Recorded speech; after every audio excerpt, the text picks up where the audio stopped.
Right, so these are what I'm calling level 3 because there's a little bit more work to do.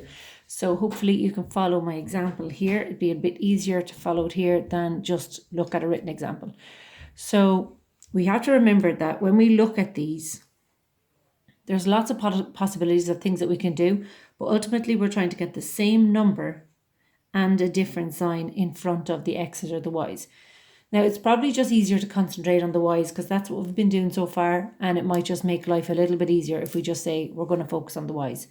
So if I look at the y's here, they both are different numbers and they both have the same sign. So there's a lot of work needed here.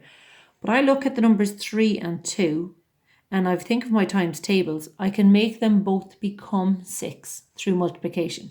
So if I was to make this one become a 6, I'd have to multiply all of that line by 2. And if I want to make this bit become a 6, I would multiply that by 3. Now that's fine. That will get this bit right, the same number, but they won't have satisfied this little bit that we're aiming for, which is the different sign. They'd both still be minuses. So I can just decide to change one of the lines by introducing a minus in there. So what happens is that that top line then becomes 14x minus 6y plus 28. All of it got doubled. And this line is going to get multiplied by minus 3. So out with the calculators to check.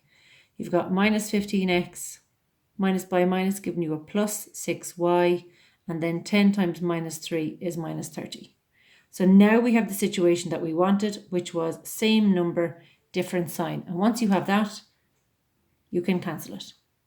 Now we do like we've always done before, and then from now on, they're the same as all the ones we've practiced. So you've got 14x minus 15x is minus 1x. They're gone. 28 minus 30 is minus 2.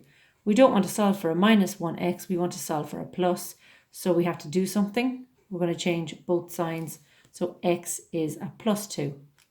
From here on now, we have to find the y.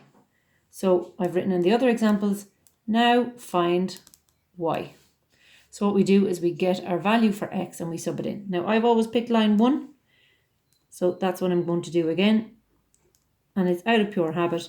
So 7, x gets replaced with a 2, minus 3y equals 14.